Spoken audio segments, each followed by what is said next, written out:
हरे कृष्ण कृष्ण हरे हरे राम हरे कृष्ण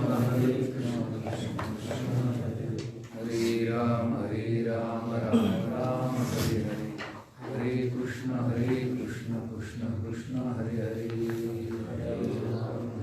राम राम हरे हरे हरे कृष्ण कृष्ण कृष्ण हरे हरे कुंडलीक वरदारी विठोर श्री ज्ञानदेव पार्वती हरे समादेव सीताकांत स्मरण जय जय राम श्री ज्ञानेश्वर महाराज देवरो साखरे महाराज की जय ब्रह्मानंदं परमसुतरं देवरं ज्ञानमूर्ति भगवातीतं ब्रह्मसदृशं तत्त्वमस्यादिलक्ष्यम् एकं नित्यं निर्मलमचलं सर्वधी साक्षिभूतं भावातीतं त्रिगुणरहितं सद्गुरुं तन्नमामि विनायकं गुरुनौमि साखरे नाम विशुद्धं येषां चरणसान्निध्यात् जीवा मुक्ता भवन्ति साखरे वंशविख्यातं ज्ञानदानपरायणं विनायकं गुरुमनीयो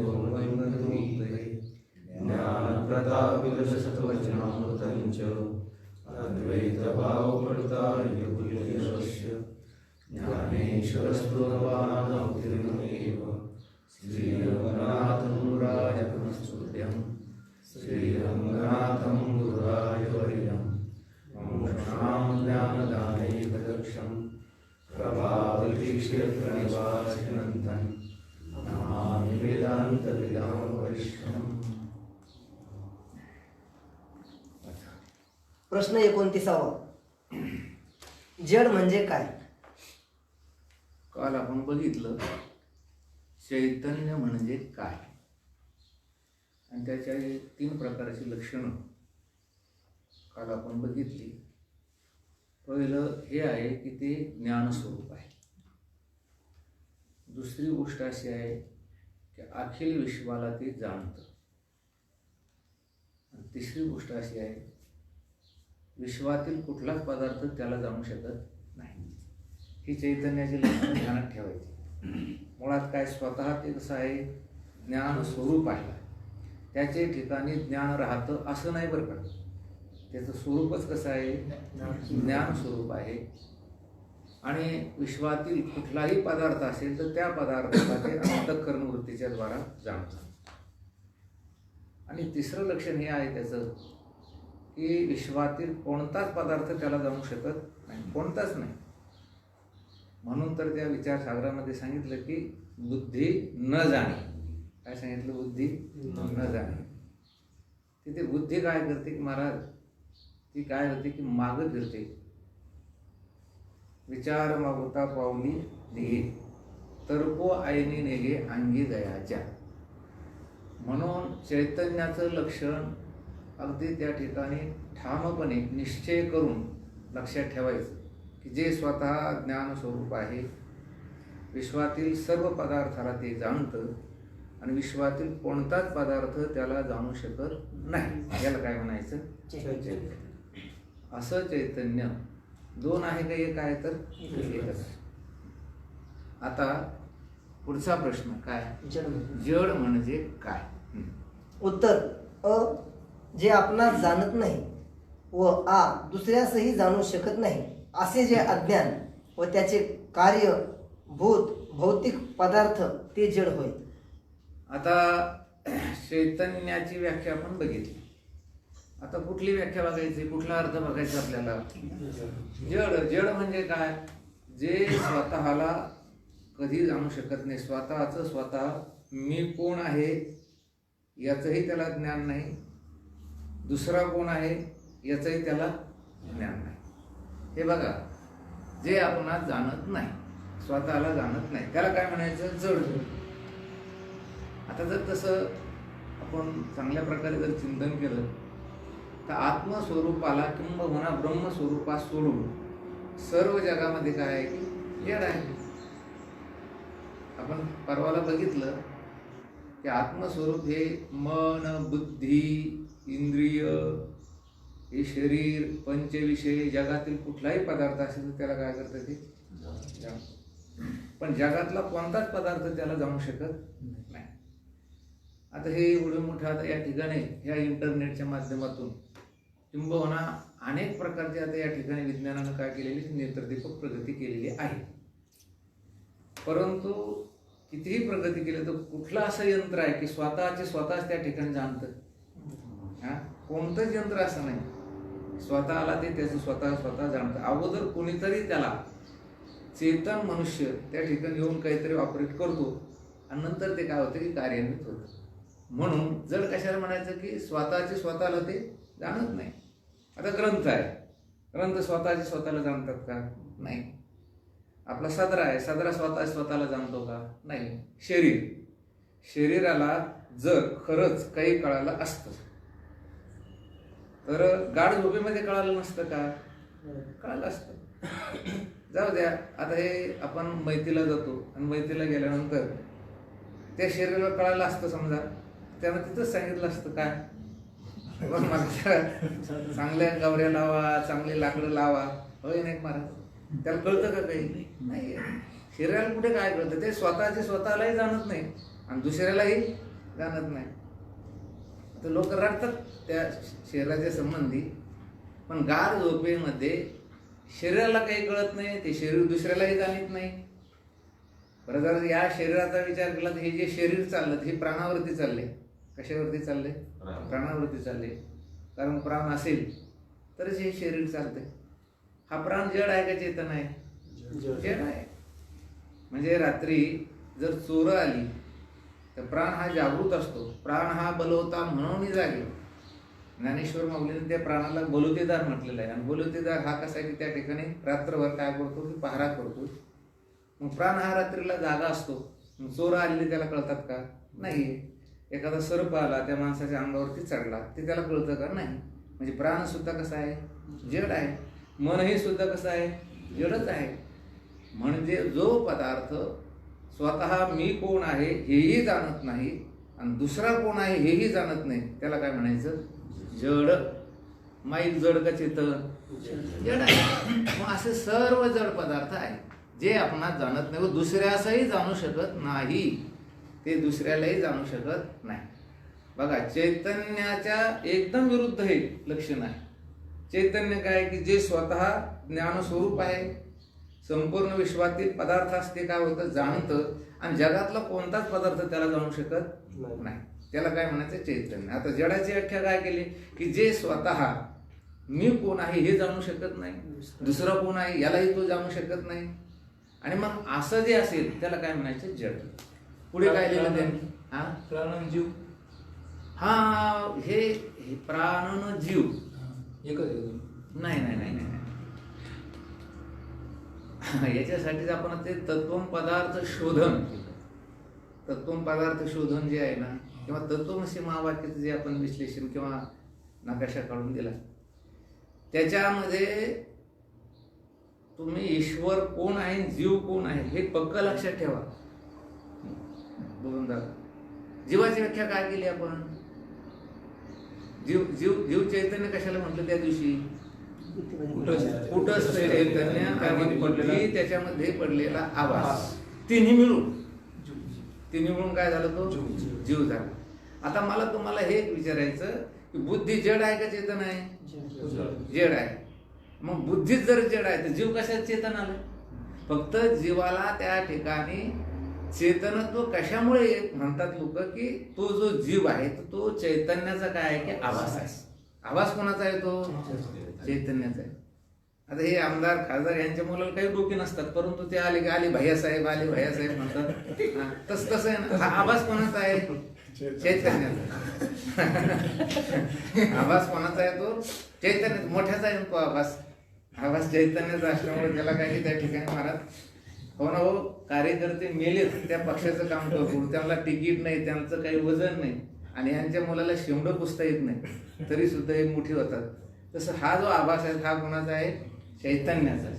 प्राण जो आहे ना, तर प्राणाचा आणि जीवाचा काही संबंध आहे. परंतु लोकांमध्ये एक असे त्या ठिकाणी काय की एक शब्दप्रयोग, शब्दाचा एक व्यवहार होतो. काय होतो? जीव गेला आणि जीव जातो म्हणजे काय जातो? हे प्राण, सूक्ष्म देह, त्याच्यामध्ये पडलेला आभास, हे सगळंच कडबोळं जातं. हे एका जागेवर आहे सगळं. हा जो टेबल आहे ना, तर टेबल म्हणजे काय? एक पाय म्हणजे टेबल नाही. हे जे काय 5-7 जण मिळून काय झालं, एक टेबल तयार झालं. तर जीव म्हटल्यानंतर हे सगळं कडबोळच असतं. ते सूक्ष्म देह त्याच्यामध्ये आला, म्हणजे त्याच्यामध्ये पंचप्राण आले, त्याच्यामध्ये आभास सुद्धा आलेला आहे, त्याच्यामध्ये ज्ञानेंद्रिय सुद्धा आलेले आहेत. म्हणून हे सगळं कसं आहे? जड आहे. चैतन्य सोडून बाकी सगळं काय आहे की जड आहे. आत्मा म्हणजे आपण सोडलो, बाकीचे सर्व पदार्थ कसे आहे की ते जड आहे. कारण त्यांना त्या ठिकाणी जाणल्या जात नाही. स्वतः मी कोण आहे असं ते जाणत नाही, दुसरं कोण आहे असं काही ते जाणत नाही. म्हणून त्याला काय म्हटलेलं आहे? जड. काय लिहिलं तिथे? असे जे अज्ञान व त्याचे कार्यभूत भौतिक पदार्थ ते जड होय. मुळात अज्ञान हे कसं आहे? जड आहे. अज्ञानच कसं आहे माऊली? जड आहे. कारण खाली टिपवाचा अज्ञानावरली काय आहे? मी जाणत नाही अशा व्यवहाराचा हेतू जे आवरण विक्षेप प्रतिबिंब असणारे अनादि भावरूप तो अज्ञान पदार्थ होय. अज्ञान म्हणजे काय? मी जाणत नाही. आता खरं मी जाणत नाही हे सुद्धा ते भ्रमाने म्हणतो. कशाने म्हणतो तो? भ्रमाने म्हणतो. हे बघा, मी हे जाणतो, हे ज्ञान का ज्ञान? ज्ञान. मी आता या कॅमेऱ्याला जाणतो, मी या ग्रंथास जाणतो, मी या श्रोत्यांना जाणतो, मी या प्रकाशाला जाणतो. हे काय आहे? ज्ञान आहे. आणि मी यातील कुठल्याच पदार्थाला जाणत नाही. हे काय आहे? अज्ञान आहे. इथं कळलं? मी अमुक पदार्थाला जाणतो, हे झालं ज्ञान. आणि मी यातील कुठल्याच पदार्थाला जाणत नाही, हे काय झालं? अज्ञान. बघा, आता या अज्ञानालाही अधिष्ठान ज्ञानच आहे. अज्ञानाला अधिष्ठान काय? मग मी जाणत नाही, हे जाणणं आहे का न जाणणं आहे? मला कळत हेही कळणं, आणि मला कळत नाही हे कळतं का नाही? कैकेला मला कळत नाही हेही कळत नाही, तरी कळत त्याला. मला कळत, हे बघा, जड पदार्थाला मी कोण आहे आणि दुसरा कोण आहे हे कळत नाही. मग जड पदार्थाला मी कोण आहे हेही कळत नाही, दुसरा कोण आहे हे कळत नाही. हे कोणाला कळतं? आपल्याला कळतं. त्याला कळतं म्हणजे आपल्याला कळतं. सोप्या भाषेत कोणाला कळतं? हे जगातील कोणत्याच पदार्थाला काही कळत नाही. हे कोणाला कळतं? हे आपल्याला कळतं. आणि आपल्याला कळतं हे कोणाला कळतंय? आपल्यालाच कळतं. आणि आपल्याला कळत नाही हे कोणाला कळतंय? इतके आपण कळणे स्वरूप आहोत. हे आपलं काय? कळणे स्वरूप आहोत, ज्ञान स्वरूप आहोत. आणि म्हणून आपण उगीच वेडेपणासारखं मला काही कळत नाही असं म्हणतो. याचा अर्थ असा आहे की ते स्वरूप कसं आहे की ज्ञान स्वरूप. आणि आता आपला तुर्तास विषय कुठला चालला? जड पदार्थाचा. अज्ञान म्हणजे काय? मी जाणत नाही अशा व्यवहाराचा हेतू. व्यवहाराचा हेतू म्हणजे बोलण्याचा हेतू. व्यवहार शब्दाचा अर्थ काय घ्यायचं ते? मी काही जाणत नाही असं जे बोलणं आहे. आणि त्याच्यानंतर पुढे काय होतं? मग त्याच्यावरती विक्षेप, आवरण, हे सर्व काय येतात? दोष. आणि पुढे काय लिहिलं त्यांनी? अनादि भाव तो अज्ञान पदार्थ होय. मी पहिल्याच दिवशी अज्ञानाची व्याख्या सांगितली होती. तुमच्या फार मोठी त्या ठिकाणी लक्षात आहे, पाठ झाली नाही का? अनादि भाव रूपत्वे सती ज्ञान बाध्यत्वम अज्ञानत्वम. जे अनादि आहे, भावरूप आहे आणि ज्ञानाने ज्याचा बाध होतो त्याला काय म्हणायचं? अज्ञान. अनादि आहे. हे अज्ञान कधीपासून आहे? अनादि. सांगता येत नाही. अनादि या शब्दाचे दोन अर्थ होतात. एक, ज्याचा जन्म माहिती नाही किंवा त्याचा जन्म कधी झाला हे माहिती नाही, याला काय म्हणायचं? अनादि. अनादि शब्दाचे दोन अर्थ होतात. एक तर जे जन्माला आलंच नाही, काय? जन्माला आलंच नाही, ज्याचा जन्म झालाच नाही, त्याला काय म्हणायचं? अनादि. किंवा ज्याचा जन्म कधी झाला हे माहिती नाही, त्याला सुद्धा काय म्हणायचं? अनादि. मग हे अज्ञान कसं आहे? अनादि. बरं, भावरूप आहे. ते भावरूप आहे कशावरून?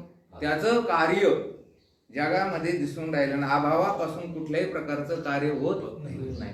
अभाव हा कोणत्याही कार्यास कारण होत नाही, हे ध्यानात ठेवायचं. काहीच न करणे हे कोणत्याच कार्याला निर्माण करू शकत नाही. ज्या अर्थी जगत दिसून राहिलं, ज्या अर्थी संपूर्ण प्रक्रिया आपल्यासमोर दिसून राहिली, त्या अर्थी याला कारण कोण आहे? अज्ञान. मग त्यांनी लिहिलं तिथे काय लिहिलं की जे अनादि आहे, भावरूप आहे, तो अज्ञान पदार्थ होय. मग जड कशाला म्हणायचं? जे आपणास जाणत नाही व दुसऱ्यासही जाणू शकत नाही असे जे अज्ञान व त्याचे कार्य भूत. किती भूत आहेत? 5. कुठली कुठली? पृथ्वी, आप, तेज, वायू आणि आकाश. या पंचमहाभूताचं कारण कोण? अज्ञान. तुम्ही अगदी संकोच बाळगायचा नाही, घाबरायचं नाही. पंचमहाभूताचं कारण कोण आहे? अज्ञान. आणि या संपूर्ण भौतिक पदार्थाचं कारण कोण आहे? पंचमहाभूते. हे बघा, हे 3 वस्तू ध्यानात ठेवायच्या. अज्ञानापासून निर्माण झाली पंचमहाभूते आणि पंचमहाभूतापासून निर्माण झाले हे संपूर्ण जगत. मग पंचमहाभूते जर या पदार्थाला कारणीभूत आहेत तर म्हणून याला भौतिक पदार्थ म्हणतात. कोणते पदार्थ म्हणतात? भौतिक. भौतिक पदार्थ का म्हणतात? ते पंचमहाभूताचं कार्य आहे म्हणून. हे बघा, अज्ञानाचं साक्षात कार्य आहे पंचमहाभूत आणि पंचमहाभूताचं कार्य आहे हे भौतिक पदार्थ. मग भौतिक पदार्थ हे अज्ञानाचं कोणतं कार्य झालं? तर परंपरेनं कार्य झालं. अज्ञान आजोबा, पंचमहाभूती वडील आणि भौतिक पदार्थ कोण समजायचे? त्यांचं सगळं कार्य. म्हणजे भौतिक पदार्थाचा वडील पंचमहाभूते आणि भौतिक पदार्थाचा आजोबा अज्ञान. आता कळालं का? भौतिक पदार्थ म्हणजे कोणते? घटपटादी. जे जे तुमच्या आमच्या पद्धतीला दररोज पदार्थ येतात याला कुठले पदार्थ म्हणायचे? भौतिक पदार्थ. या भौतिक पदार्थाचं कारण कोण आहे? तर पंचमहाभूती आहे. आणि पंचमहाभूताचं कारण कोण आहे? तर अज्ञान आहे. म्हणून अज्ञान, पंचमहाभूते आणि हे भौतिक पदार्थ. असे प्रक्रिया अगदी बिनचूकपणे अशी लक्षात ठेवून घ्यायची. या संपूर्ण पंचमहाभूताला कारण कोण? तर अज्ञान. या भौतिक पदार्थाला कारण कोण? तर पंचमहाभूत. भौतिक. तिसरी टीप, आकाशाधिक पंचभूते. बस, आकाशाधिक पंचमहाभूते. ही जी आहेत ही काय आहे की पंचभूते आहेत. आणि जे भूताचे कार्य पिंड ब्रह्मांडी ती भौतिक पदार्थ. भौतिक पदार्थ म्हणजे काय? पिंड आणि ब्रह्मांड. आता काही अवघड आहे की ही प्रक्रिया नाही. अज्ञानाचं कार्य कोण? पंचमहाभूते. आणि पंचमहाभूताचं कार्य कोण? पिंड आणि ब्रह्मांड. ह्याच्यामध्ये जेवढे जेवढे पदार्थ असतील ते सर्वचे सर्व पदार्थ कोणते आहेत? तर भौतिक आहेत. का बरं? तर पंचमहाभूताचे कार्य आहेत म्हणून त्यांना भौतिक पदार्थ असं म्हणतात. मग आपण आताच बघितलं, अज्ञानाचं परंपरागत कार्य कोण आहे? नाही, भौतिक पदार्थ. आणि अज्ञानाचं साक्षात कारण आहे पंचमहाभूत. काय? अज्ञानाचं साक्षात कार्य कोण आहे? तर पंचमहाभूते. आणि अज्ञानाचं परंपरागत कार्य कोण आहे? भौतिक पदार्थ. पारिभाषिक शब्द तुमच्या थोडी लक्षात राहील ह्याच्यासाठी त्याचा वापर करतो. अज्ञानाचं साक्षात कार्य कोणतं आहे? पंचमहाभूते. आणि अज्ञानाचं परंपरागत कार्य कोणतं आहे? भौतिक पदार्थ. पंचमहाभूताचं साक्षात कार्य कोणतं आहे? भौतिक पदार्थ. प्रश्न काही संदेह, संशय नाही? संपूर्ण ब्रह्मांड मायाकृत म्हणतो. हो, मायाकृतच आहे. तर त्या मायेलाच आता इथं तुर्तास विषय कसा चालला की कधी कधी तीच मायाला अज्ञान म्हणतात. हे बघा, जेव्हा जेव्हा आपण आता हे शिकतोय, अज्ञान, माया, अविद्या हे शब्द काय केले? आता अज्ञान म्हणजेच काय? पण आता हे आपण शिकून राहिलो. कोण शिकून राहिलो? आपण स्वतः शिकून राहिलो. म्हणून याला कारण काय म्हटले? ते अज्ञान म्हटले. तर अज्ञान आता पुढे त्याच्या पुढच्या ह्याच्यामध्ये कलीमध्ये अज्ञान म्हणजे काय, अविद्या म्हणजे काय, माया म्हणजे काय, हे सर्व जवळजवळ एकार्थवाचीच काय आहे ते शब्द आहे. प्रसंगानुरूप तिथे अज्ञान शब्द वापरला, माया शब्द वापरला. आज्ञा आता माया शब्द वापरला तरी चालतो, तसे काही नाही, काही अडचण नाही. माया शब्द वापरला तरी काही अडचण नाही. माया सुद्धा कशी आहे, अनादी आहे. पुन्हा कशी आहे, ती शांत आहे, तिचा काय होतो अंत आहे. आणि ज्ञानाने तिचा काय होतो बाध. प्रश्न 30वा. वरील 3 गोष्टींच्या विचाराचा कोणत्या प्रकारे उपयोग होतो? आता या 3 गोष्टीचा आपण काय केला की विचार केला, त्याचा कोणत्या प्रकारे उपयोग होतो. उत्तर अ. तत्वमसी या महावाक्यात असलेले तोंडपद व तत्पद यांचा वाच्यार्थ जीव व ईश्वर यांचा उपाधी रूप जो प्रपंच, यास दोरीच्या ठिकाणी सर्प, स्थानूच्या ठिकाणी पुरुष व मरुभूमीत मृगजल या न्यायाने विचार करून व मिथ्या जाणून त्याचा त्याग करणे हाच विचाराचा उपयोग होईल. आता या विचाराचा उपयोग काय? आता तो नकाशा तुमच्या वहीत आहे किंवा नाही देव जाणे, पण डोक्यात ठेवायला पाहिजे. नाही काही तर डोक्यात ठेवायला पाहिजे. आपण काय केले, तत्वम असी. त्याचे आपण काय केले की पदच्छेद केल्यानंतर तत्वम आणि असी. त्याच्यात चिंतन करीत असताना ब्रह्म अधिक माया, मायेमध्ये पडलेला ब्रह्माचा आभास आणि तिन्ही मिळून काय केले की ईश्वर चैतन्य.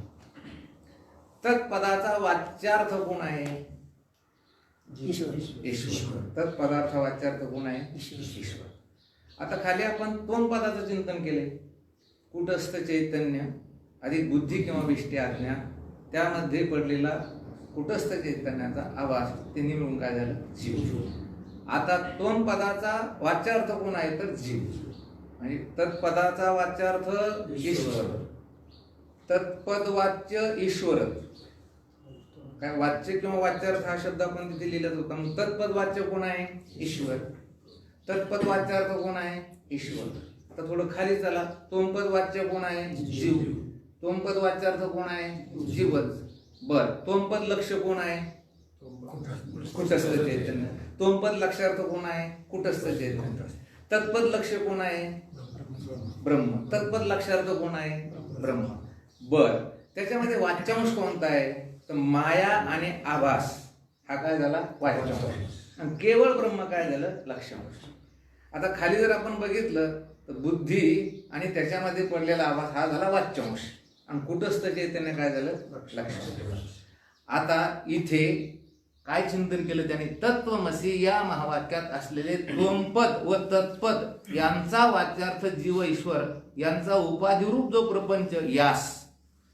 आता ईश्वर आणि जीव, मायेच्या उपाधीमुळे शुद्ध ब्रह्मास ईश्वर हे नाव आलं. इथे बुद्धी, इष्टाज्ञान किंबहुना अविद्या या उपाधीमुळे कुटस्थ चैतन्याला काय नाव आलं? जीव. जीव म्हणजे उपाधीमुळे नाव आली. कशामुळे नाव आली? महाआकाशास कुठल्याही प्रकारचं नाव नाही, पण घट निर्माण झाला की त्या घटातील आतील आकाशास काय नाव येते? घटाकाश. आणि मठ बांधला की मठाच्या आतील आकाशास काय नाव येतं? मठाकाश. मग घटाकाश आणि मठाकाश ही नावे वास्तव आहे का उपाधिकृत आहे? उपाधी. मग ईश्वर आणि जीव हे जे दोन नावे आणि यांचा प्रपंच, यांचा प्रपंच. प्रपंच म्हणजे कोणता?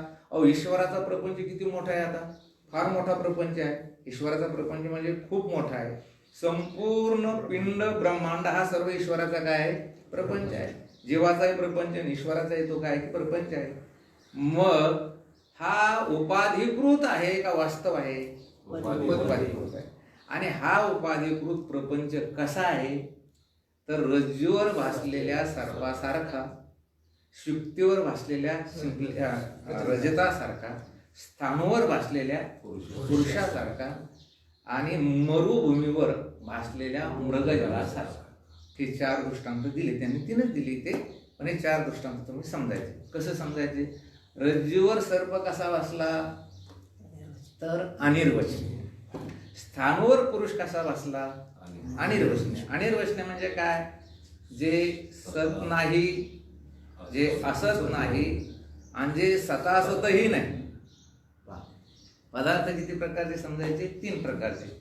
जे सत नाही, जे असत नाही, आणि जे सत असतही नाही. सत असत कसं काय म्हणता येईल नाही. याच्याहून जे विलक्षण ते अनिर्वचनीय.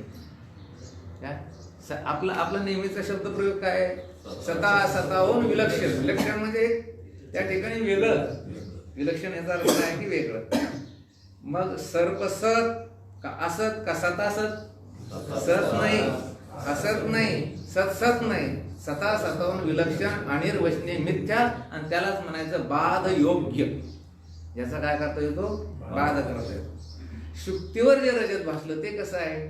सत का असत? सत नाही, सत नाही, असत नाही. सताहून विलक्षण अनिर्वचनीय मिथ्या. स्थाणूवर पुरुष आणि मृगजळ तसंच आहे. सत नाही, असत नाही, सताहून विलक्षण असं ते काय की मृगजळ आहे. माऊली ज्ञानोबारायांनी त्या मृगजळाच्या संबंधी एक ओवी लिहिली म्हणा. का तेजा आणि उखरा भेटी झाली विरा, आणि मृगजळाच्या पुरा रूप होय. मृगजळ हे उखर भूमी म्हणजे काळीशार भूमी, तिच्यापासून जन्माला येते का प्रखर त्याच्यापासून जन्माला येते? दोन्ही पासून. हे बघा, खाली जर त्या ठिकाणी चांगल्या प्रकारची हिरवळ असेल, ऊसाचं जंगल असेल, घासाचं जंगल असेल, आणि कितीही तुम्ही त्या ठिकाणी सूर्य तप्त होऊ द्या, प्रकाश पडू द्या, प्रखर तेज पडू द्या, त्याच्यात मृगजळ दिसत नाही. मृगजळ दिसण्यासाठी काय पाहिजे? एकदम उखर भूमी पाहिजे, अशी मोकळी, कोरडी, काळीशार. हा रोड नाही का, रोड डांगरी रोड, तसा रोड पाहिजे. मग ते मृगजळ सकाळी दिसतं का संध्याकाळी? कधी दिसतं विनायक बाबा? सकाळी नाही, संध्याकाळी नाही, दुपारी ते दिसतं. बरं, ते मृगजळ आपल्याला अग्नीसारखं दिसतं का ते मृगजळ राखीसारखं दिसतं का पाण्यासारखं दिसतं? पाण्यासारखं दिसतं. बघा, या मृगजळाच्या संबंधित जे मृगजळ सकाळी दिसत नाही, जे मृगजळ संध्याकाळी, रात्रीला दिसत नाही, संध्याकाळी दिसत नाही, आणि दुपारी ते फक्त पाण्यासारखं दिसतं का असतं? मग दोन मत ज्याच्याकडे ते सत्य का एक मत ज्याच्याकडे ते सत्य? दोन मत ज्याच्याकडे ते सत्य. सकाळ काय बोलायली आपल्याला? मृगजळ नाही. संध्याकाळ काय बोलून राहिली? आणि दुपार काय म्हणते? मृगजळ. खरं कोणाचं? दोघांचं खरं आहे. दुपारी नाही, ते दुपारी फक्त दिसतं. आणि त्या मृगजळाच्या संबंधी अशी गंमत आहे की ते फक्त मृगजळ दिसतं, ते फक्त पाण्यासारखं दिसतं. त्याच्याकडे बघण्याचा जो दृष्टिकोन आहे हा तिघा जणांचा वेगळा वेगळा आहे. हरिण जे आहे त्या हरिणीला ते मृगजळ दिसतं, नुसतं दिसत नाही तर सत्य वाटतं. आणि म्हणून हे पाणी मला मिळेल याच्यासाठी ते त्याच्या पाठीमागे धाव घेतं, आणि धाव घेऊन घेऊन शेवटी ऊर फोडून मरतं, पण त्याला पाणी मिळत नाही, बिलकुल मिळत नाही. मृगजळ दिसे साचपणा ऐसे, आणि खोटी याची पिसे ऊर फोडे. हे कुणाला? हरणाला मृगजळ दिसतंय, सत्य वाढतंय, आणि मग ते हरण ते मला पाणी मिळेल म्हणून त्याचा पाठलाग करतं, शेवटी मरतं. आपल्याला मृगजळ दिसत नाही का? माणसाला दिसत नाही, पाण्यासारखंच दिसतं. आपण का ते पाणी आहे ते मला मिळेल म्हणून त्याच्या पाठीमागे धावत नाही? आपल्याला माहिती आहे की हे पाण्यासारखं दिसतं पण पाणी नाही, हे मिथ्या आहे. बरं, जाऊ द्या. सूर्याला जर विचारलं की मृगजळ आहे काय उत्तर येईल बाबा? ते म्हणे मृगजळ काय म्हणायला होतो? मृगजळ नावाचा पदार्थ तर जगात आहे का? म्हणजे सूर्याच्या दृष्टीने मृगजळ नाही. मनुष्यास मृगजळ दिसतंय परंतु ते सत्य वाटत नाही, आणि हरिणेला मृगजळ दिसतंय, सत्य वाटते, आणि म्हणून ते त्याचा पाठलाग करून ते मला मिळेल या आशेनं ते मरतं, पण मृगजळ मिळत नाही. आता हे बघा, हा दृष्टांत चांगला आणि शुद्ध तत्वानं जर तुम्हाला कळाला, हे जे विश्व आहे हे विश्व म्हणजे कोण आहे की मृगजळासारखं आहे. कवनाचे मायबाप कवनाचे गणगोत आणि मृगजळ होत जायला काय. हे मृगजळ शुद्ध ब्रह्मापासून जगत तयार झालं का केवळ मायेपासून तयार झालं? का आपण म्हणत दोन्हीपासून. ब्रह्मापासून नाही आणि माया. आणि या दोघाचा जो संबंध आहे तो संबंध सत नाही, असत नाही आणि सता सतन विलक्षण तो असा काय त्यांचा संबंध आहे. केवळ ब्रह्मापासून नाही आणि केवळ मायेपासून नाही. ब्रह्म म्हणजे सूर्याची त्याला त्या ठिकाणी उपमा देऊ आणि माया म्हणजे उखर भूमीची त्याला काय देऊ आपण उपमा देऊ. आणि हे जगत तुम्हाला असं त्या ठिकाणी दिसायला लागले. मृगजळामध्ये आणि या जगतामध्ये यात किंचितही फरक नाही. मृगजळ हे सतत आपल्याला आपल्या समोर एक 10-5 फुटाच्या आत दिसत नाही. तुम्हाला माहिती नाही का? इथे असं पुढे दिसत ते नाही. मग 200-300 फूट 100 मीटरच्या अंतराने ते दिसतं. एखाद्याने विचार केला की आपण तिथे जाऊन शोधू बघू. तिथे गेलं की ते कुठे जातं पुन्हा तेवढ्या अंतराने. तेवढ्या अंतराने म्हटल्यापेक्षा तुम्ही जेवढे जेवढे वेगानं पळणार तेवढ्याच वेगानं तुमच्या पुढे तेवढ्या अंतरावर ते दिसणार. कसं काय म्हणते? हे जे नवीन मुलं असतात ते म्हणतात फक्त आपल्याला करिअर तयार करायचं. काय शब्द काढला त्यांनी? करिअर. आपलं स्वतःचं करिअर तयार करायचं. काही मुलं आम्ही बघतोय की त्यांचं एकच ठरलेलं असतं की आपल्याला एक चांगल्या प्रकारच्या दर्जाचं शिक्षण घ्यायचं. आणि मग ते काय करतात? कुठंतरी हॉटेलमध्ये वेटरचं काम करतात, कुठंतरी त्या ठिकाणी महाराज शिप म्हणून कुठंतरी रात्री दिवशी कुठंतरी कंपनीत नोकरी करतात. मग त्यांचा हेतू काय असतो? शिक्षण, उच्च शिक्षण. हे मृगजळ ते अंतरावर असतं त्यांचे. आणि सुदैवानं तो उच्च शिक्षित झाला, तिथे गेला, ते मृगजळ तिथेच राहतात, पुढे जातंय. मग आता काय किती लांब दिसतं त्याला मृगजळ? आता नोकरी. आता काय पाहिजे त्याला? नोकरी. बरं ठीक आहे, तिथपर्यंत तो गेला, मग तिथेच थांबतो तू. आता चांगल्या प्रकारची काय मिळाली पाहिजे आपल्याला? पत्नी. सर्व सुखाची आशा जन्म गेला आणि क्षण एक मुक्ती येत नाही. या जगाच्या बाबतीमध्ये हे जगत विषय पामराला दिसतं आणि सत्य वाटतं म्हणून ते त्याच्यात मारतात. जिज्ञासू जो असतो, मुमुक्षू जो असतो, त्याला जगत दिसतंय पण ते असत्य वाटतं, किंबहुना अनित्य वाटतं, किंबहुना त्याला मिथ्या वाटतं म्हणून तो त्याच्यात रमत नाही. आणि जीवनमुक्त पुरुषास जर विचारलं जगत आहे का, तर ते म्हणतील जगत नावाचा पदार्थ तयार झालाच नाही. प्रपंच तो एक झाला होता, हे तो समूळ मिथ्या वार्ता, आणि पुढे होईल मागुता कदा कल्पांती घडेल. कळालं का आपला विषय कुठला चालला? की तत्पद वाच्यार्थ जो ईश्वर आहे आणि तोंपद वाच्यार्थ जो जीव आहे, ह्यांचा उपाधिकृत जो प्रपंच आहे, मग ते पिंड आणि ब्रह्मांड, हे कसं आहे, कसं भासलं हे? तर रज्जूवर सर्पासारखं, स्थानूवर पुरुषासारखं, शुक्तीवर रजतासारखं आणि मरुभूमीवर म्हणजे उखर भूमीवर मृगजळासारखं हे भासलेलं आहे. हा संपूर्ण प्रपंच जेवढं जेवढं तुम्हाला दिसेल हे सर्वच सर्व याच्यासारखं भासलं. तुकाराम महाराजांनी स्पष्ट केले, रज्जू सर्पाकार आणि भासेले जगडंबर, म्हणून आठवितो पाय आणि घेतो आलाय पालाय. हे रज्जूवर जसा सर्पाचा आभास व्हावा तसे जगत भासलेलं आहे.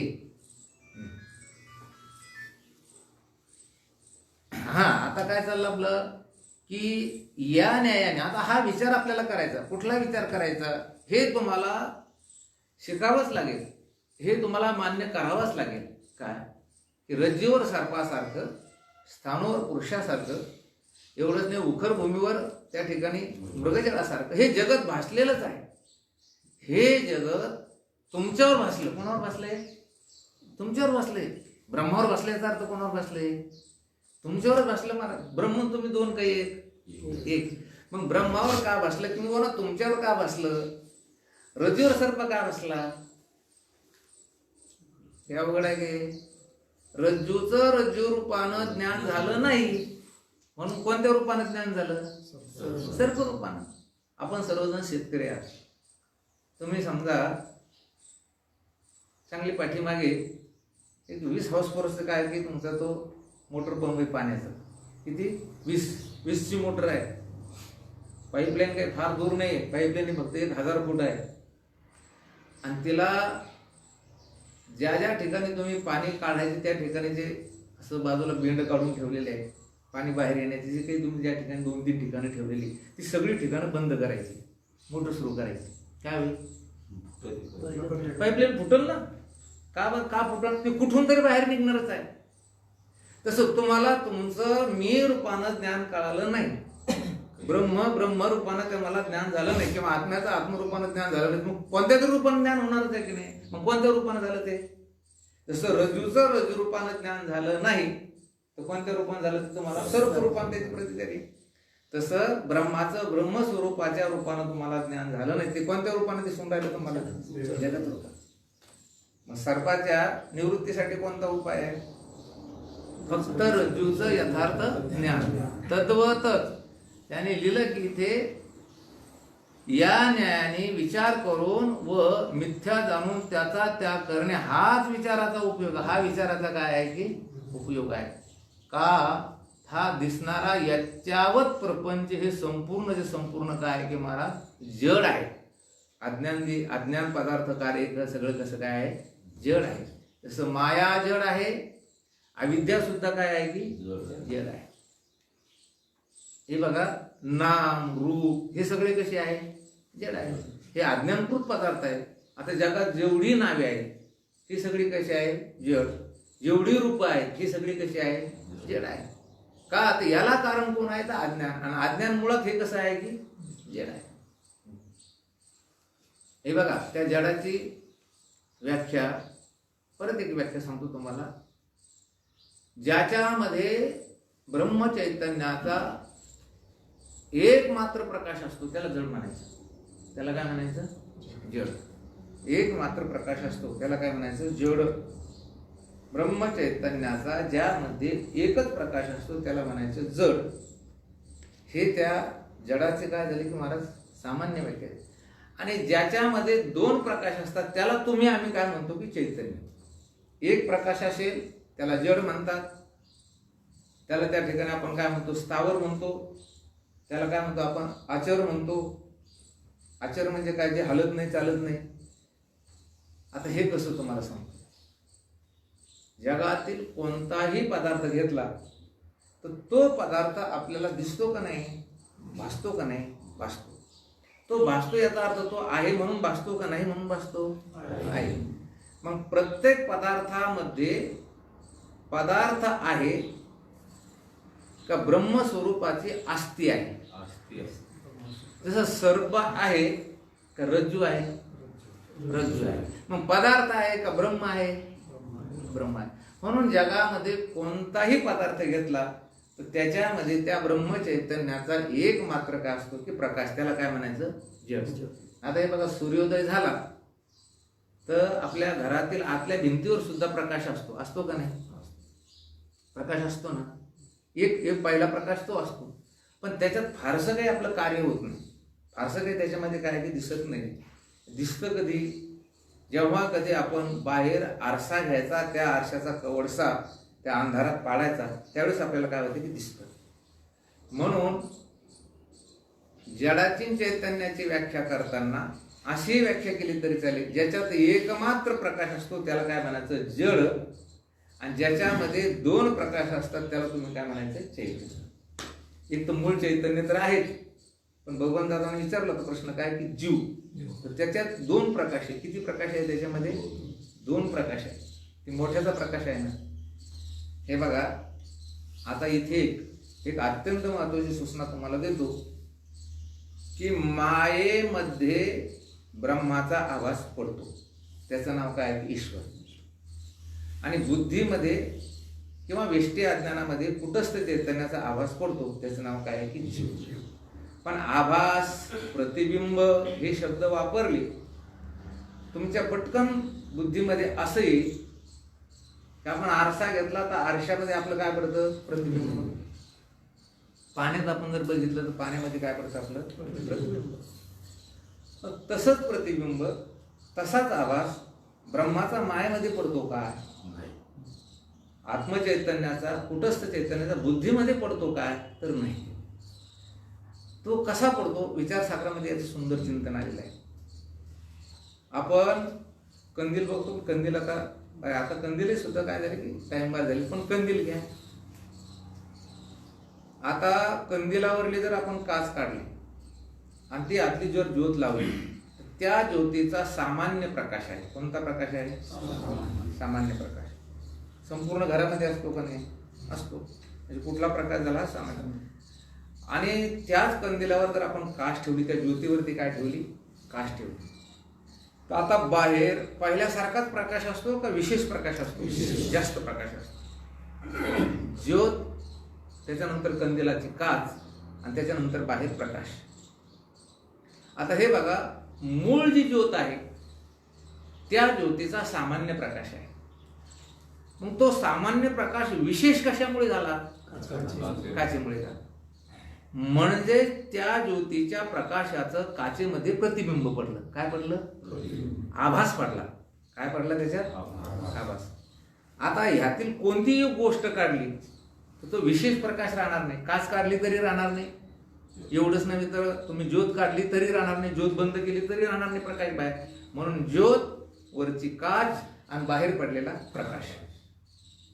मग त्या ज्योतीचा काचेमध्ये आभास पडला म्हणजे काय झालं? सामान्य प्रकाश त्या काचेच्या सामर्थ्याने विशेष झाला. काय झाला? विशेष झाला. म्हणजे त्या ज्योतीचा काचेमध्ये पडलेला आभास आला. तर चिदाभास म्हणजे काय? आत्मचैतन्य हे गाढ झोपेमध्येही आहे. गाढ झोपेमध्ये नाही का? तुम्ही आत्मा गाढ झोपेमध्ये नाही काय तर आहे. तुम्हाला काही कळतंय का? नाही कळत. का कळत नाही? तिथे उपाधी राहत नाहीये, तिथे बुद्धी राहत नाही. काय राहत नाहीये? बुद्धी. आणि त्या बुद्धीला जागृत झाला की त्याला बुद्धी उपाधी लागते. आणि त्या आता एक लक्षात घ्या, मी मागे सांगितलं तुम्हाला की भिंत ही मातीचीच आहे आणि आरसाही मातीचाच आहे. पण भिंत असा अशुद्ध परमाणूची आहे आणि आरसा कसा आहे की शुद्ध परमाणूचा आहे. तसं देह जड आहे, बुद्धी जड आहे, पण बुद्धी जी आहे ती शुद्ध सत्वगुणाची आहे. आणि म्हणून तिच्यामध्ये कुटस्थ चैतन्याचा आभास ग्रहण करण्याची क्षमता आहे. काय आहे? क्षमता आहे. तुम्ही त्या ज्योतीवर जर गाडगं ठेवलं वरून तर बाहेर प्रकाश नाही पडणार, वर ते प्रकाश झाकून जाईल. आणि काच जर ठेवली, आता काच ही मातीचीच आहे आणि गाडगं ही कशाचं आहे? ते मातीचंच आहे. पण काचेमध्ये सामर्थ्य आहे. कुठलं सामर्थ्य आहे की त्या प्रकाशाचं ग्रहण करून विशेष करून सोडणे, हे त्या काचेमध्ये काय आहे की सामर्थ्य आहे. तद्वत बुद्धीमध्ये ते सामर्थ्य आहे. कुठलं सामर्थ्य आहे? आत्म्याचा सामान्य प्रकाश घ्यायचा आणि विशेष करून सोडायचा. आणि म्हणून हे आपल्याला सगळं काय व्हायला लागलं? कळायला लागलं. याला म्हणायचं आत्म्याचं बुद्धीमध्ये पडलेला आभास. तो जीव आहे. तो काय? तो बघतच आपलं याच्यात ते समोर समोर आला असं नाही. आता जाऊ द्या, कंदिलाची काच माहिती नाही, तुम्ही आता या बल्बची काच फोडा, काही नाही. आज फक्त काय असते, असे नुसते तारा चमकतात. चमकतात का नाही तारा? काही नाही म्हणा. तुम्ही वरची काच जर काढली, वरची काच काढल्यानंतर नुसते तारा चमकतात. आणि काच लावली, काच लावल्याबरोबर काय होतं? काच लावल्याबरोबर काय होतं? काच लावल्याबरोबर तुम्ही नका टिप्पणी करू, तुम्हाला काच लावल्याबरोबर त्या तारेचा काय होतो? विशेष प्रकाश बाहेर होतो. तद्वत काय होतं? आत्मा काय?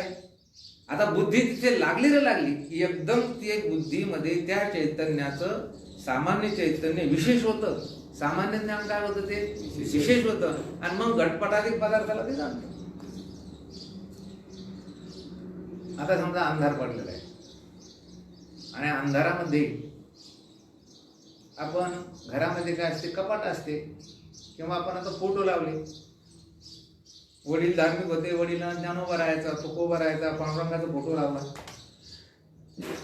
मुलगा म्हणे मला काही फोटो पटत नाही. मुलगा म्हणजे मी माझे फोटो लावून याच्या भिंतीवर. मग त्यानं नटायचे फोटो लावले, त्याने नटायचे फोटो लावले. आता एका बाजूला झाले चांगले फोटो आणि दुसऱ्या बाजूला झाले वाईट फोटो. काहीच दिसत नाही, काहीतरी अंधुक अंधुक असं दिसतं. का? सूर्याचा सामान्य प्रकाश त्या फोटोवरती आहे. मग काय केलं आपण? मग बाहेर आरसा घेतला आणि आरसा घेऊन आपण त्याचा कवडसा त्या घरामध्ये पाडला. मग त्या घरामध्ये पाडल्यानंतर चांगल्या फोटोवर जर पाडला, कोणते फोटो दिसतात त्याला? चांगले.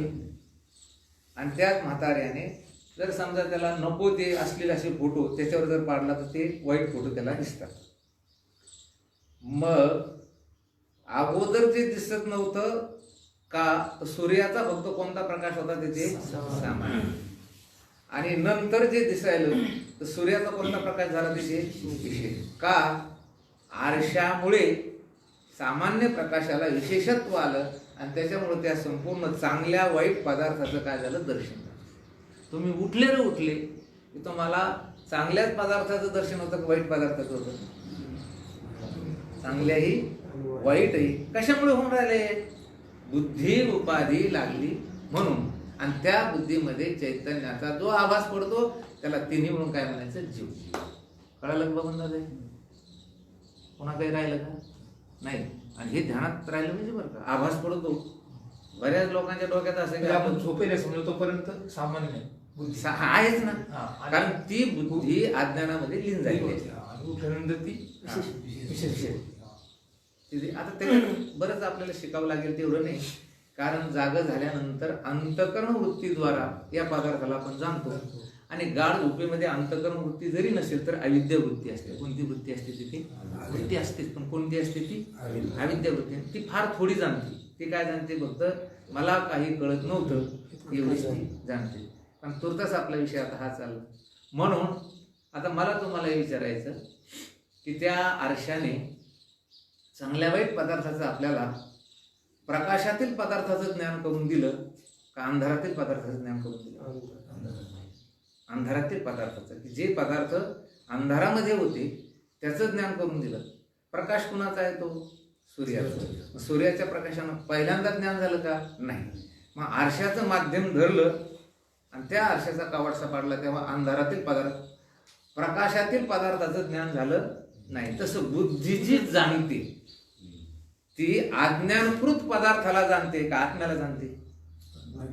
अज्ञानकृत पदार्थाला ती जाणते, आत्म्याला जाणू शकत नाही. समजा आरसा हा अंधारातील पदार्थाचं दर्शन करून देतो आपल्याला, पण एखाद्याने विचार केला आपण सूर्यालाच आता प्रकाशित करू आणि म्हणून त्यानं ज्याच्याकडनं प्रकाश घेतला त्यालाच प्रकाशित करण्याचा प्रयत्न केला तर काय होईल? प्रकाशित नाही होणार, पण बोलणं संपणार. तिथं काय करायचं? आता बोलणं संपून जाते. हे म्हणजे तिथे काही आता बोलायचं राहिलंच नाही. कारण आरसा हा फक्त अंधकारातील पदार्थाचं प्रकाशन करतो. ज्याच्याकडून प्रकाश घेतला त्याला प्रकाशित करण्याचा प्रयत्न केला की त्या ठिकाणी त्याचं थांबतो. तो काय होतो? थांबतो. तसं अंतकरण वृत्ती म्हणा, बुद्धी म्हणा, आत्मस्वरूपाचा सामान्य प्रकाश, ती बुद्धिवृत्ती किंवा अंतकरण वृत्ती विशेष करून हे सगळे तुम्हाला अज्ञानकृत पदार्थाचं काय होतं? महाराज दर्शन होतं. आणि तीच वृत्ती ज्याच्याकडनं प्रकाश घेतला तिकडे जर केली, तुका म्हणे मग नये वृत्ती बरी सुखाचे शेजारी. आपण बाहेरील पदार्थाचं ज्ञान झालं त्याला आपण काय म्हणतो? ज्ञानी. ही वृत्ती काय व्हायला पाहिजे? अशी वापस फिरायला पाहिजे, उलट व्हायला पाहिजे. त्या वृत्तीला कळायला पाहिजे, त्या बुद्धीला कळायला पाहिजे. आणि त्या बुद्धीचं मग आपण नेहमी कीर्तन करू की ती बुद्धी काय म्हणते? मला दादला संसार रूपी दादला न लगे. आता मला कुठे जायचं? दुरळू आंबुला केला गे माये आणि ब्रह्मादिका तो न पडे काय. म्हणून इथे मरुभूमीत मृगजल या न्यायाने विचार करून मिथ्या जाणून त्याचा त्याग करणे हाच विचाराचा उपयोग आहे. हा विचाराचा काय आहे? आता तुम्हाला कळालं. काय कळालं? हे जगत हे तुमचं त्या ठिकाणी महाराज सोयरीत आहे रे. तुमची शेतीबाडी, तुमचं शरीर, तुमचं मन, बुद्धी हे सगळे काय की त्या ठिकाणी अज्ञानकृत आहे. रज्जूवर भासलेल्या सर्पासारखं आहे, शुक्तीवर भासलेल्या रजतासारखं आहे, स्थानावर भासलेल्या पुरुषासारखं आहे. सज्जनांनो,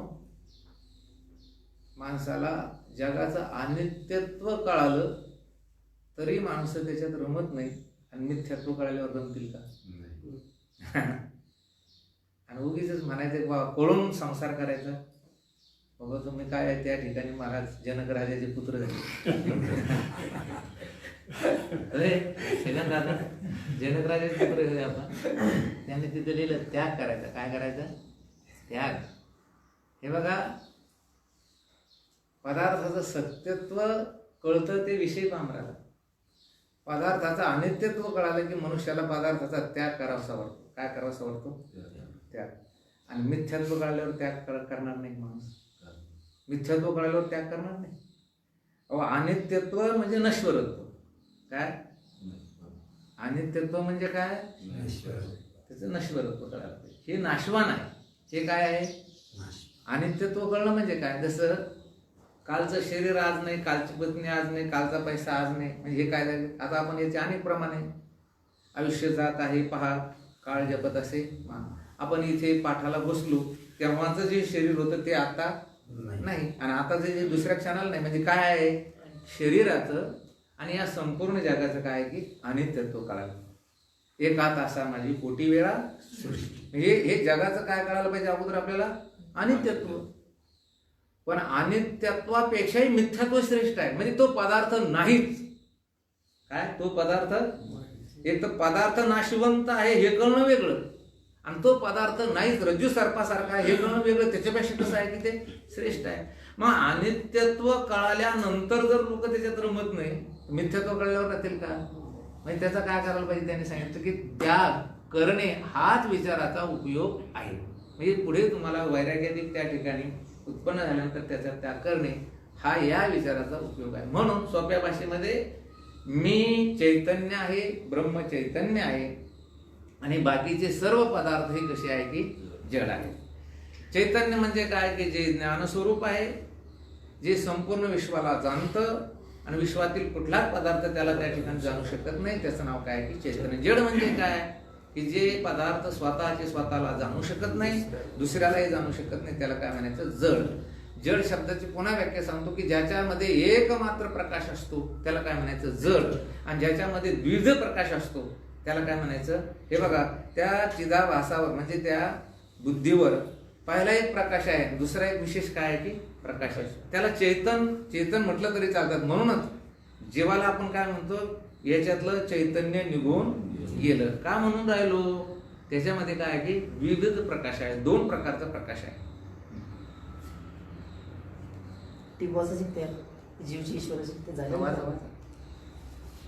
जीवाची टीप. चिदाभासयुक्त अंतःकरण सहित कुटस्थ चैतन्य तो जीव होय. बस, ही व्याख्या ध्यानात ठेवायची. चिदाभासयुक्त अंतःकरण सहित कुटस्थ चैतन्य तो, हे याच्यातील बुद्धी लक्षात ठेवायची. तुम्ही आभास बाजूला काढला तरी जीव नाही, तुम्ही बुद्धी बाजूला काढली तरी जीव नाही, कुटस्थ बाजूला काढलं तिन्ही सहितच. ईश्वराच्या बाबतीत ते समजायचं की ब्रह्मचैतन्य अधिक माया आणि त्याच्यात पडलेला आभास, तिन्ही मिळून ईश्वर चैतन्य. चिदाभासयुक्त मायासहित ब्रह्मचैतन्य तो ईश्वर होय. मी जो तोम पदाचा लक्षार्थ, आत्मा तो तत्पदाचा लक्षार्थ, जे ब्रह्म ते आहे. याप्रमाणे ब्रह्मैक्याचा विचार करून यथार्थ जाणावे. हा मी कोण आहे आणि ब्रह्म कोण आहे या गोष्टींच्या विचाराचा उपयोग फल आहे. हे फल आहे. कुठलं फल आहे? मी कोण आहे? मी त्वंपद वाच्य आहे का त्वंपद लक्ष्य आहे? चला पटापट सांगा. त्वंपद वाच्य आहे मी आता का त्वंपद लक्ष्य आहे? त्वंपद लक्ष्य आहे. त्वंपदाचा लक्षार्थ आहे, त्वंपद वाच्य मी नाही. हे जे ब्रह्म आहे हे तत्पद वाच्य आहे का तत्पद लक्ष्य आहे? तत्पद लक्ष्य आहे. म्हणजे तत्पद वाच्यार्थ नाही, तत्पद कोण आहे? लक्षार्थ आहे. मी त्वंपद वाच्यार्थ नाही, त्वंपद लक्षार्थ आहे. मग आता मी ब्रह्म दोन का एक? एक. मग आम्हाला ही नावे काय आली? ब्रह्मचैतन्य, कुटस्थ चैतन्य, उपाधीमुळे ही नावे आली. या 3.5 हाताच्या वेष्टी शरीरामध्ये त्या ठिकाणी वाटायला लागलं, म्हणून याला काय नाव आलं? कुटस्थ चैतन्य. आणि जगदाधिष्ठान चैतन्याला काय नाव आलं? ब्रह्मचैतन्य. म्हणून मी जे आहे ते ब्रह्म आहे, आत्मा तो जे ब्रह्म ते आहे. याप्रमाणे ब्रह्मैक्याचा विचार करून यथार्थ जाणावे. हा मी कोण आहे आणि ब्रह्म कोण आहे या गोष्टीचा विचाराचा उपयोग आहे. सोप्या भाषेमध्ये जीव ब्रह्मात्मैक्य ज्ञान हा या विचाराचा काय आहे की उपयोग आहे, अर्थात काय आहे की फल आहे. हे जे शिकून राहिलो आपण, याचा उपयोग काय आहे, याचं फल काय आहे? तर मी ब्रह्मरूप आहे हे या विचाराचं काय आहे की फल आहे. प्रश्न 31वा. या विचाराचा अधिकारी कोण व त्याने काय काय केले पाहिजे? हे बघा, आता या विचाराचा अधिकारी जो आहे तो कोण आहे? उत्तर अ. या विचाराचा अधिकारी उत्तम जिज्ञासू आहे. आ. जो सद्गुरु कृपेने उपोद्घातादी प्रक्रियांचा विचार करून मी स्वतः ब्रह्म आहे याप्रमाणे ब्रह्मात्मैक्याचे अपरोक्ष ज्ञान संपादन करतो तोच अधिकारी होय. जिज्ञासू टीप आहे बरं.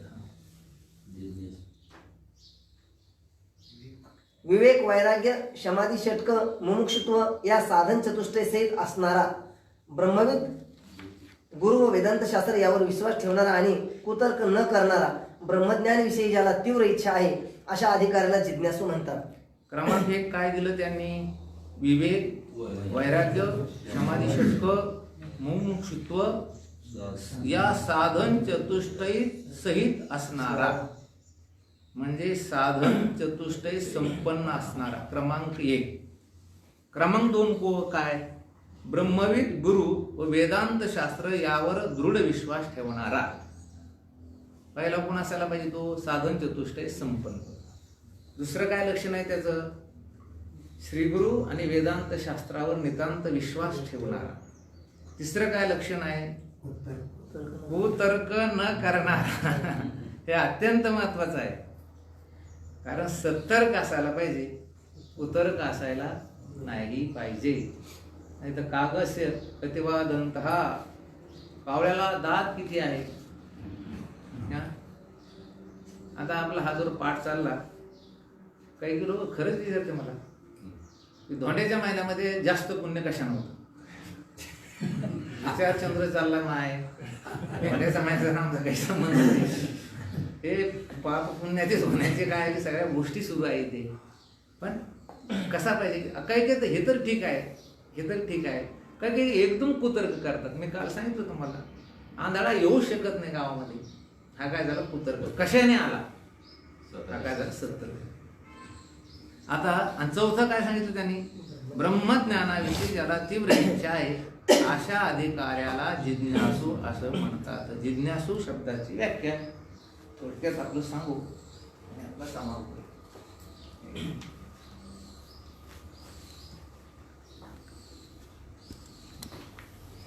आत्मानात्मविचाराचा अधिकारी. अधिकारी म्हणजे कोण? पांडुरंग जिज्ञासू. अधिकारी याचा अर्थ काय की तो जिज्ञासू. हा जो विचार चालला आपला, या विचाराचा अधिकारी कोण आहे? आपण पंचकरणामध्ये हे आहेच, एवढंच नव्हे तर विचारसागर जेवढे जेवढे ग्रंथ असतील, अथातो ब्रह्मजिज्ञासा, त्याच्यामध्ये हे सगळं काय की चिंतन आहे. आता आपल्याला सर्वांना ज्ञात आहे की आत्मा आणि अनात्मा या विचाराचा अधिकारी कोण आहे? विवेक, वैराग्य, समाधी, षटक आणि मुमुक्षुत्व. समाधी षटक नाही, बरीच लोक समाधी षटक म्हणतात. समाधी षटक मध्ये काय होतं? त पूर्ण येतं आणि क हलंत येतं. इथे काय आहे? समाधी षटक. षटक म्हणजे किती? 6. विवेक, विवेक म्हणजे काय? काहीच नाही. सत्संगतीने आत्मा अविनाशी व क्रियारहित आहे. संतांच्या संगतीमध्ये राहून कीर्तन प्रवचन श्रवण करून त्याला हे पक्क कळायला पाहिजे की आत्मा मरत नाही. काय होत नाही? तो विनाशी नाही. तो कसा आहे? अविनाशी आणि क्रियारहित आहे. त्याच्या ठिकाणी कुठलीच क्रिया नाही. ह्या ज्या क्रिया आहे ना सर्व, तो कुठे आहे सांगू काय? ह्या सर्व क्रिया बुद्धीपासून वर आहे. इकडे खाली क्रियाच नाही. तो कसा आहे की अक्रिय आहे. जर क्रियावान असेल तर तो काय होईल? विकारी होईल. म्हणून तो कसा आहे की त्या ठिकाणी आत्मा अविनाशी आहे व क्रियारहित असून तद व्यतिरिक्त सर्व विनाशी व चंचल आहे असा ज्याचा बुद्धीचा निश्चय झाला त्या निश्चयास काय म्हणायचं? बस सोप्या भाषेमध्ये आत्मस्वरूपाला सोडून सर्व विनाशी आहे, चंचल आहे, नाशवान आहे असा ज्याच्या बुद्धीचा निश्चय झाला त्या निश्चयाला काय म्हणायचं? विवेक. ही गोष्ट दिसायला आपल्याला ऐकायला जरी साधी वाटत असली तर एवढं जरी तुम्हाला कळालं एवढं वा आत्मा अविनाशी आहे, मी मरत नाही, मला सोडून सगळे पदार्थ कसे आहे की विनाशी आहे, चंचल आहे, नाशवान आहे. त्याला काय नाही तर हे श्रवण करणं वेगळं बरं का. हे श्रवण करणं वेगळं आणि तसा निश्चय होणं तुमचा निश्चय व्हायला पाहिजे त्यालाच म्हणायचं विवेक. ते एका कीर्तनामध्ये मी अभंग घेतला होता, अमरा अमरा खरे की बा खोटे. भरपूर लोक होते ऐकायला, जवळजवळ 1-2-2.5 हजार लोक होते. कीर्तन एवढं सुंदर असं आणि जवळजवळ लोकांना इतक्या स्थूल पद्धतीने मी अशी समजून सांगितलं की तुम्ही अमर आहात, तुम्ही मरके नाही. कायचा धाक सगळी काही आपोली असं प्रक्रिया मांडीत मांडीत मांडीत मांडीत इथपर्यंत जे लोक आले ते खरंच आपण आत्मरूप आहोत असं त्यांना कळायला लागलं. आणि तेवढ्यामध्ये मुंगूस आलं एक. कोणी कोण आलं ते होतं नाही. अहो मुंगूस आलं म्हटल्यानंतर लोक उठले पळायला लागले. पण मुंगूस म्हणताय ना, कोणी लोक विचारू लागले झालं काय, कोणी सुमुंग म्हणतंय, कोणी गुंगूस म्हणतंय, कोणी मुसुंग म्हणतंय. अरे मी म्हटलं याला काय अर्थ आहे? याला अर्थ नाही. पक्का बुद्धीचा काय व्हायला पाहिजे? निश्चय व्हायला पाहिजे की आत्मा अविनाशी आहे व क्रियारहित आहे, तद व्यतिरिक्त सर्व विनाशी चंचल आहे असा ज्याच्या बुद्धीचा निश्चय त्याला काय म्हणायचं? विवेक. आणि विवेक जो आहे ना हा पुढच्या संपूर्ण साधनाचा पाया आहे. काय पाया? पाया जर मजबूत असेल तर इमारत चांगली असते. त्याचं कारण सांगतो, वैराग्य ह्याच्यामध्ये जर विवेक नसेल तर ज्याच्या अंगात वैराग्य नाही असे लोक सुद्धा तुम्हाला वैराग्यवान दिसेल. तुम्हालाही सुद्धा वैराग्य नसून वैराग्य वाटेल. म्हणून वैराग्यामध्ये सुद्धा काय असायला पाहिजे? विवेक. वैराग्याची काय व्याख्या, कोणती व्याख्या केली? इहलोकापासून ब्रह्मलोकापर्यंत अनुकूल मानलेल्या भोगाच्या त्यागाच्या इच्छेस वैराग्य असं म्हणतात. हे बघा असं वाक्य घातलेलं नाही त्यांनी. कसं? इहलोकापासून परलोकापर्यंत अनुकूल मानलेल्या भोगाच्या त्यागाला वैराग्य म्हणतात असं नाही लिहिलं. काय लिहिलं? भोगाच्या त्यागाला वैराग्य म्हणतात असं नाही लिहिलं. भोगाच्या त्यागाला नाही, भोगाच्या त्यागाच्या इच्छेस. कारण त्याच्या अंतःकरणामध्ये मला हे भोग नको अशी पाहिजे अशी इच्छा सुद्धा नाही पाहिजे. कधी कधी काय होतं, प्रतिकूल परिस्थिती झाली आपण ते भोग भोगीत नाही. पण कुठलाही अनुकूल भोग असेल तरी मला तो नको आहे, मला त्याचा त्याग करायचा आहे अशी जी अंतःकरणात इच्छा, त्या इच्छेला काय म्हणायचं? किती प्रमाणे दिले हो? 18 भार वनस्पती फळी फुली वाहती 22 त्या पोखरणी नदी गंगा. या वैराग्यामध्ये आपण 2 प्रकार सांगितले नेहमी. एक जिहासा वैराग्य आणि एक जिज्ञासा वैराग्य. जिहासा म्हणजे काय? प्रतिकूल परिस्थिती उत्पन्न झाल्यानंतर अंतःकरणात त्या विषयाच्या त्यागाची काय होते? इच्छा होते. पण त्याला वैराग्य म्हणायचं नाही. मग त्याच्यासाठी करपट वैराग्य आहे, त्याच्यासाठी स्मशान वैराग्य आहे, त्याच्यासाठी दृष्टांत कोणता आहे? प्रसूती वैराग्य आहे. त्या त्या कार्यकालामध्ये तिथे लोक म्हणतात आम्ही आयुष्यात हे काम करणार नाही. पण ते संपलं. स्मशानभूमीत बघा किती लोकांना वैराग्य, काही खरं नाही म्हणतात. माणूस म्हणजे पाण्यात गोडगोड आहे म्हणतात. आणि तिथंच तम बघून चुना लावून खाते, तिथंच तम बघून चुना लावते तिथेच खाते आणि हसते. म्हणजे ते गांभीर्यच राहिलं नाही. आता वैराग्य शब्दाची अनेक प्रकारचे आपण त्या ठिकाणी महाराज व्याख्या केलेली आहे. व्यवहारामध्ये लग्न पूर्ण नाणं आहे आणि पारमार्थ मध्ये काय आहे? वैराग्य. लग्न पूर्ण म्हणजे काय? जगातील कोणतंही काम असेल, आता बागाचं तुमच्याकडनं करणं नाही झालं का मग पुढच्या वर्षी करता तुम्ही. बरीच कामं असे की या वर्षी घर अर्ध बांधलं, अर्ध पुढच्या वर्षी. मंदिर बांधायला लागले, मंदिराला वर्गणी नाही मिळाली तर अर्ध मंदिर यंदा, अर्ध मंदिर पुढच्या वर्षी. सप्ताह नियोजन करायचं गावामध्ये, सप्ताह होतच नव्हता. सप्ताहाचं नियोजन करता करता ऐन सगळं त्या ठिकाणी नियोजन झालं आणि ग्रामपंचायत निवडणूक लागली. लोक म्हणाले सप्ताह पुढच्या वर्षी. अर्धा यंदा अर्धा पुढं झाला का नाही, वर्गणी तर आपल्या आलेले आहे. पण लग्न पूर्ण आहे. आणि लग्न कसं आहे, हळद लावली तर थेट हळद पेटेपर्यंत ते न्यावं लागतं. भांडणं तणणं हो कधी सुखानं हो, पण ते लग्न पूर्ण. असं असं कधी जवळजवळ आपण बघितलं नाही. कसं की वाघेशना या वर्षी भरू शेवंती लग्न पुढच्या वर्षी, फळ त्याचे तेच पुढच्या वर्षी, असं नाही. लग्नही पूर्ण. तसं वैराग्य पूर्ण नाणं आहे.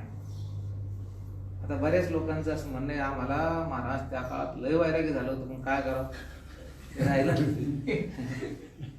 ते वैराग्य झालं नव्हतं. काय करतं सांग का, वैराग्य हे सतत त्याग करत. भक्ती ते नमन आणि वैराग्य तो तसं होऊ शकत नाही. आपण नेहमी एक गोष्ट सांगतो की 25x25 चा खड्डा आहे. 25 खोल आहे, 25 रुंद आहे, 25 लांब आहे. किती? 25x25 चा खड्डा. आणि एका माणसाची उडी ही 5 फूट जाते. किती फूट जाते? त्यानं अशी जम्पिंग केली की 5 फूट जाते. 25 फुटाचा खड्डा पलीकडे उडी मारायला किती उडी लागत आहे वैभव? खड्डा किती फुटाचा आहे? 25. याची जम्पिंग किती फुटाची आहे? 5. किती उड्या लागेल? साधारण 5. वैद्यानं सांगितलं बरोबर. इथं पाहताना ते म्हणतो एकच उडी लागते. 5 उड्या कसं काय? ते खड्ड्यात पडेल ना रे पहिल्या उडीतच ते.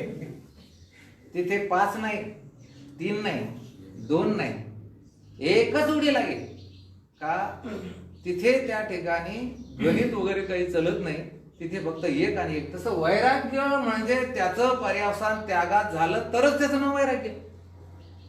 त्याचं काय वैराग्य कशाला म्हणायचं? त्याचं पर्यावसान कशात व्हायला पाहिजे?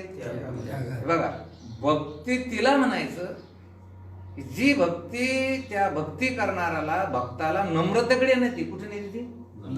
भक्ती ते नमन, नम्रतेकडे नेते. तुम्ही भक्ती करून राहिले, तुमचा जर अहंकार वाढून राहिला, ती भक्ती घडली नाही असं समजायचं ना. भक्ती ते नमन. सर्वच सर्व पंच विषय वेद निषिद्ध भोगायचे. कसे भोगायचे? आणि आम्हाला ब्रह्मज्ञान झालं, आम्ही सगळ्या विषयाचा त्याग केला असं जमल का? नाही. वैराग्य तो त्याग. त्याग असेल तर त्याचं नाव काय? वैराग्य. आणि ज्ञान ब्रह्मी भोग ब्रह्म तणू. आम्हाला ज्ञान झालं आणि देह मी आहे हे सत्य वाटतं, विषय सत्य वाटतं, तसं नाही. त्याचं संपूर्ण तनू शरीर काय व्हायला पाहिजे? ब्रह्मरूप. म्हणून वैराग्य, विवेक आणि वैराग्य. काय म्हटले महाराज तुकोबर आहे? विवेकासहित वैराग्याचे बळ आणि धगधगीत ज्वाळ अग्नी जायचा. आता या वैराग्यावर आपल्याला बरंच असं विश्लेषण करता येईल. कारण कधी कधी विषयाचा त्याग विषय नाही कळाला तेव्हा घडतो. कधी कधी भोक्तृत्व शक्ती संपली की त्या ठिकाणी त्या विषयाचा काय घडतो? त्याग घडतो. कधी कधी काय झालं की विषयाच्या प्राप्तीसाठी प्रयत्न करून विषय जर नाही मिळाले तरी सुद्धा काय घडतो? त्याग घडतो. आणि त्या द्राक्षाच्या घडाचा मधलं जे अंतर आहे फक्त एक असं 1 फुटाचं अंतर आहे. त्याला वाटलं आता त्याला मिळत नाही असं वाटलं. सकाळी त्याला वाटलं मालक येईल म्हणून 5 वाजता घरात त्या द्राक्ष बागाच्या बाहेर निघालं. दुसरं पोलं भेटलं. म्हणे करे कसं काय द्राक्ष खाल्ले का? म्हणे हो नाही नाही 1-2 खाल्ली पाहिले. लय आंबट आहे. म्हणे कशाला खायचे? आंबट द्राक्ष खायचे कशाला? द्राक्ष आंबट का झाले बरं त्याची? खरंच परिस्थिती खरीच आहे. आपल्या विठ्ठलाला यांना माहिती आहे. एक महाराज माझ्याकडे आले. मी काय करू म्हणजे सांगा. एक माणूस होताच असं की त्याचं लग्न ठरत नव्हतं. 20व्या वर्षी लग्नाची प्रक्रिया सुरू झाली. 25 वर्ष, 30 वर्ष, 35, 40, 45 वर्ष झाली. किती? तरी त्या मुलाचं लग्न व्हायला बघून झालं. मुलगा राहिला का तो?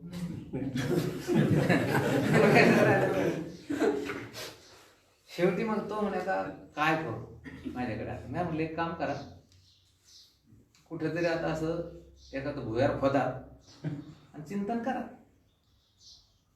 मग त्याने ती चांगल्या प्रकारची एक गुहा तयार केली, तिथे चिंतन सुरू केलं. बाहेर एक मोठा फलक लावला की ब्रह्मचारी आश्रम. आता हा आश्रम खरं सांगा विषय प्राप्तीचा प्रयत्न करून विषय मिळाला नाही तेव्हा झाला, याला त्याग म्हणायचं का? याला त्याग. विषयाचं अनित्यत्व कळाल्यानंतर जो त्याग आहे त्याला खरा त्याग म्हणायचा. जे विषय रांधिली रस सोय, जय जेवणारा ठाऊ होय, तै तो ताट जे सांगून जाय जे आपली तैशी संसाराया समजता, जाणीजे जे अनित्यता ते वैराग्य दौडिता पाठी लागेल. म्हणून विवेक, अगोदर विवेक उत्पन्न व्हायला पाहिजे. विवेक काय म्हटले ज्ञानोबा आहे, मद हृदय सद्गुरु जेने तारिलो हा, म्हणून विशेष अत्यादरू कशावरी? विवेकावरी. विवेक संपत्ती सर्वात मोठी काय आहे की संपत्ती. आणि विवेकाचं पर्यावसान कशामध्ये होतं? वैराग्य. आणि म्हणून वैराग्य म्हणजे काय? अनित्यत्व या विषयाचं कळायला पाहिजे, मिथ्यात्व कळायला पाहिजे. आणि त्याच्यानंतर जे निर्माण होतं त्याला काय म्हणायचं? आता आपला वेळ संपला, उद्या काही याच्यावर चिंतन करू. इथे श्रद्धा आलेली बा, काय आलेली? श्रद्धा. विश्वास नाही, याच्यावर काय आलेलं नाव? श्रद्धा. श्रद्धा. याच्यामध्ये श्रद्धा काय, कोणता धातू आलेला आहे? श्रद्ध. श्रद्ध म्हणजे सत, सत म्हणजे सत्य, आणि धा म्हणजे धारण करणं. श्रद्धेमध्ये काय आलेले आहे? श्रद्ध हा धातू आला. श्रद्ध म्हणजे सत. सत शब्दाचा अर्थ काय आहे सांगा? धा म्हणजे धारण करणं. सत्या असत्याचा विचार करून सत्याला धारण करण्याची जी विलक्षण शक्ती, जी विलक्षण अंतःकरणाची वृत्ती, त्या वृत्तीला विवेक म्हणतात. काय म्हणतात? श्रद्धामध्ये सत्य असत्याच्या जे मिश्रण आहे, त्या मिश्रणामध्ये त्या ठिकाणी सत्याला धारण करण्याची जी एकमेव त्या ठिकाणी महाराज धारणा शक्ती, त्याला काय म्हणायचं? आणि असत्याचा परित्याग करण्याची जी शक्ती, त्याला काय म्हणायचं? वैराग्य. सत्याला धारण करण्याची शक्ती, त्याला काय म्हणायचं? विवेक. आणि असत्याचा त्याग करणे, याला काय म्हणायचं? वैराग्य. राहिलेले विषय आपण आता उद्या वाचू. कुंडली